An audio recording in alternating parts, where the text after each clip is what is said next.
Everyone's trying to figure out what's next with AI. But what if I told you the best roadmap for the future isn't a crystal ball, but a history book?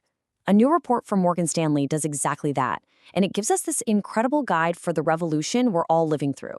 Okay, let's get into it. So here's the big idea from the report, and it's a powerful one. To really get what's happening with AI, you have to look back 250 years at the 5 other massive tech revolutions that came before it. Things like the steam engine and the internet. It turns out history might not repeat itself, but wow, does it rhyme. And this is where things get, well, a little scary. The steam engine. It took about 100 years to really change everything. The internet did it in maybe 30. But AI? The report speculates it could flip our world on its head in just a decade. We've lost what history always gave us before, a generational buffer. This isn't some problem for our kids to solve. No, this is happening to us right now. So how in the world do you navigate a high-speed collision with the future like this? Well, the report says the first step is to realize that all this chaos, it's actually a predictable pattern, which brings us right to part 1, the history of bubbles. If you think the current frenzy around AI stocks feels like a bubble, you're right, it is. And according to history, that's not just normal, it's actually a necessary part of the process. Think back to the American railway boom in the 19th century. People were throwing so much money at it that investment hit over 3% of the entire country's GDP. It was a total bubble, and it laid the tracks for America's future. And this leads to this really key idea from the report called the certainty illusion. See, in the early days of a revolution, everybody knows what the future is. It was obvious. Build the railways. But here's the illusion. Most of the pioneers who actually laid the tracks, they went bankrupt. The real, lasting money was made by the people who came after, the ones who used those tracks to build their businesses. So let's draw a straight line from then to now.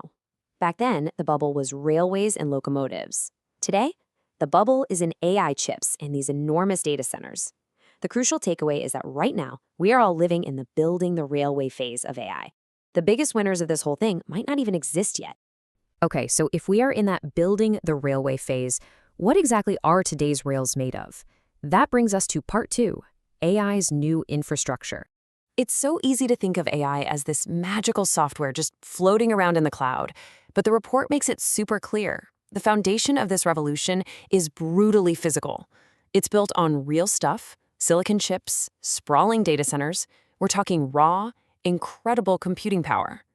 And every single one of those chips, in every single one of those data centers, they are all incredibly hungry for one basic, fundamental resource, plain old electricity. And the report does not pull any punches here. It literally calls AI an electricity-devouring black hole. Get this. Generating a single image with AI can use thousands of times more energy than a simple Google search. This isn't just a little increase in demand. This is a complete rewiring of what our planet needs for power. So, in a market that's full of bubbles and these energy-sucking black holes, how does the report suggest investors survive? It points to something called the barbell strategy. It's an approach that's basically designed to thrive in exactly this kind of crazy, volatile world by balancing 2 totally different things. Here's how it works. On one end of the barbell, you've got your defense. These are stable, boring, foundational things like utility companies, the people who actually own the power plants. On the other end, you've got your offense, the high-risk, high-growth companies building the AI future. Chip designers, cooling technology, you name it. So you own both the power source and the thing consuming all the power. It's a way to own both ends of this new supply chain. Okay, so that covers the investment side of things. But what about the part that really hits home for all of us? Our jobs. Let's get into the very personal side of this with part 3, the future of work. This is the question, isn't it? This is the one that keeps us all up at night. When you strip away all the jargon, this is what everyone really wants to know. Now, you always hear economists say, oh, don't worry, technology doesn't destroy jobs, it just changes them.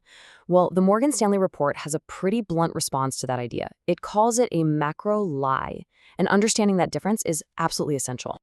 Look, from 30,000 feet up, yeah, the total number of jobs in the economy usually stays about the same in the long run. But on the personal level, if you're the one whose job just got eliminated, your personal unemployment rate is 100%. The big picture view totally ignores the real pain that individuals go through. And this time, the disruption is really different. All the technologies before, from the shovel to the factory machine, they were basically extensions of our muscles. They automated physical work. AI is different. It's an extension of our brain. It's coming for cognitive work, for repetitive white-collar tasks. We're talking about things like analyzing spreadsheets, drafting legal documents, writing simple code, creating marketing copy. This isn't about strength anymore. It's about processing information. And all of this, the bubbles, the jobs, the energy, it all leads to the final, and I'd argue, the most important takeaway from this entire report. Let's look at part 4, owning a piece of tomorrow. The report makes a really stark, really uncomfortable point. Far from being some great equalizer, AI is actually set up to dramatically accelerate the gap between the wealthy and, well, everyone else. And why is that? Well, it comes down to two basic economic forces.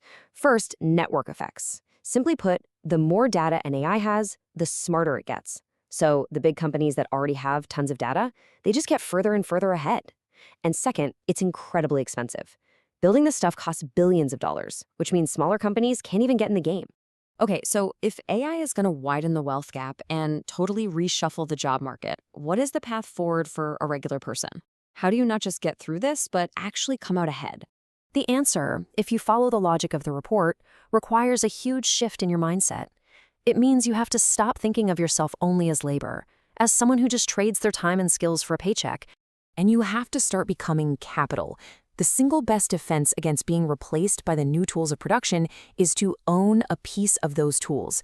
By investing, even in small ways, you go from being an expense on a company's spreadsheet to being a shareholder who actually benefits from its success. Look, the history of the last 250 years tells us one thing very clearly. These revolutions don't wait for anybody. The report makes it obvious that the time for just sitting back and watching is over. The future isn't coming, it's already here. And that leaves all of us with one last, pretty urgent question. In this new age of AI, are you going to be the one behind the wheel, or are you going to be the one who gets driven?